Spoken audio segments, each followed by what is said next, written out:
Hey, kia ora, Helen Brahms here, coming to you live from Escondido, California, from the last night in this particular site. Yes, tomorrow I move 2 spaces down because this site has been reserved for somebody else coming in for a lot longer than I'm staying. So, so I'm moving 2 spaces down sometime tomorrow before 1. Actually, I can do it after 1. As long as I'm out of this site before 12, yeah. It's not going to be a problem. So tomorrow I move sites. I have a very... I don't know if you heard that or not. Seffi, what's going on? I've just got back from picking up the laundry. So I went down tonight and put the laundry... Put the laundry on, and I took her down with me to put the laundry on, and it only takes like 28 minutes. So we just walked all around the lower level of the campground. Because I've got 2 levels, and I'm on the upper level, but there's no facilities up here. So no restrooms, no showers, no laundry, nothing like that. It's all down on the first level. So we popped her in the car. We drove down there, got a park, went in and put the laundry on, and then we just walked all the way around the lower level until it was time to switch the laundry into the dryer, put the laundry in the dryer, and then came back up here. And she just went berserk. She was going crazy. She was running around. At one point, she was underneath the mat, the non-slip mat that I have in the kitchen area. I don't know what she thought she saw under there, but she was determined. She had her paws under there, and she's trying to get at whatever it was, not realizing it was her own paws that were under there. Nutty. And then it came time for me to go down and pick up the laundry, and so I made her go in her crate, which she was not happy about, and put some jazz music on, as a friend suggested, and left one light on so she wasn't completely in the dark, and then went down and got the laundry, got back, got out of the car. I tiptoed around the RV, and it was all quiet until I put my key in the door, and then the whining started, and it's only just now stopped because I'm now petting her, even though she went straight for her food and started eating like she has never eaten before. And then, of course, she started whining as I was going live. So she's sitting here getting her head scratched and being nice and quiet. Oh, no, I stopped. So crazy dog today. But otherwise, she's been really good today. And yeah, she's just sitting here enjoying her scratches. So if it looks like I'm on a weird lean, it's because I'm leaning over to scratch her. So tomorrow we move spaces. Today was all about goal setting. Got some goals set on some big projects I've got coming up that I want to get done in 2020, and just setting the goals for those. Now what I'm going to do is, you notice my project board up here where I've got all the post-it notes. So over the next few days, each of those goals that I have will get broken down to be able to fit on the small, where did it go? I had one. Oh, hang on. I had one here. There it is. So each step of the goal will get... She just went up on her hind legs like she was begging to see what was going on, and she lost her balance. Come here, sweetie girl. Good girl. So my projects will get broken down to steps that can fit on this size post-it note that takes no longer than 60 minutes, and it'll get put up on my board up here. And as you can see, my board is getting pretty empty from the projects I already have there. So that was kind of cool to set out some big goals for next year. I'm going to be talking with my mentor tomorrow about one of the goals, because I'm not exactly sure how to structure what I want to do. I know what I want to do, and I know what I want it to achieve. I just don't know how to do it. So I'm going to need his help a lot.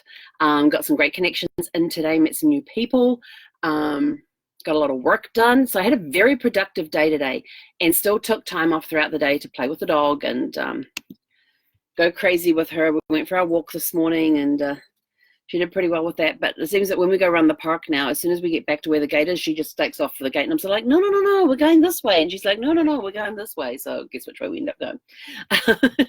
But definitely looking into getting some training for her. Last night, sat down and watched Casino Royale. Now, these last 5 James Bond movies. So Tomorrow Never Dies, Casino Royale, Casino Royale, Quantum Solace, Skyfall, and Spectre have like 2 discs per movie. One disc has the movie on and some of the special effects, and the rest of the special features, and the rest of the special features are on the other disc. So I haven't had a chance to sit down and watch the makings of, because they cover Seffi, come here, because they cover several different things over different times. So when I get a chance to do that, I will sit down and do that. Now, here is my thing about Casino Royale. I love the movie. I love Daniel Craig as James Bond, but I do have and the pre-credit scene. So after you see, the pre-credit scene is how he gets. I wish I didn't have you guys on computer and on phone instead, so I could show you what she's doing. But the pre-credit scene is how he gets his 00 license. So Casino Royale is all about James Bond getting his 00 license in his first assignment. So before the credits roll, you see the 00, you see him getting his 00 license, and they work in the normal walking along and shooting down the gun barrel and seeing the blood come down. They work that into the very last part of that scene, so you can see sort of like how it got started type of thing. Hey, shh, shh, shh, shh. Good girl. I'll be so glad. I've ordered her a thunder vest, and that's supposed to help with anxiety and stuff. So fingers crossed, it arrives on Wednesday. Because they didn't, the pet stores, they didn't have the one that I need for her. So I had to order it, so it'll be delivered on Wednesday. Fingers crossed it works. What was I talking about? Oh yeah, and you never hear him throughout the movie say that what his name is. He never says Bond, James Bond, till the very last line of the movie before the credits start to roll. So I kind of think that's kind of cool. And one of my favorite parts is in there, he gets us, he orders a vodka martini, and they go, do you want it shaken or stirred? And he goes, do I look like I give a damn? So that's where they, so it's kind of interesting that they took Casino Royale, and it's right back at the very beginning. So here are my little quirks that I have about the movie. I love the movie. There is a huge foot race after the credits at the beginning of the movie there, where these guys are going insane. They got one of those people that, you know how you see those people running along and jumping over fences and onto buildings and down on buildings and across big gaps and all that sort of stuff. They had that type of a chase scene on foot through the city. They were jumping up onto different floor levels and going up onto a crane. They were even fighting on a crane, on the arm piece that goes out on a crane. It's a phenomenal scene, and I can't wait to get to the making of it to see the story behind how they came up with that whole foot chase thing. It is phenomenal. It's one of the best chases, one of the best James Bond chases I have seen out of all 23 movies that I have seen. I still haven't seen Spectre yet, so that's coming up in 2 days. 3 days, Wednesday. Yeah, Wednesday. But it is a phenomenal foot chase, and if you haven't seen it, you've got to go check it out just for that foot race. It is amazing. What else do I like it? And Daniel Craig has a bit of a dark sense of humor in this movie too. So he brings sort of like, they bring James Bond back to the basics and shows that dark edge that he has. And he has a bit of a dark sense of humor, which is really, really cool. Trying to think. You don't see Q in this movie at all. So no Q branch, no fiddling with, playing with the toys and getting told off, getting his hand smacked and all that sort of stuff. So you don't see any of that. But my quirks about this movie. This is how James Bond gets his 00 license. So first of all, you have a guy who looks like the oldest Bond. If you go back through all the Bonds that we've had, he is the oldest looking Bond to be James Bond. And this has been, he's getting his 00 license.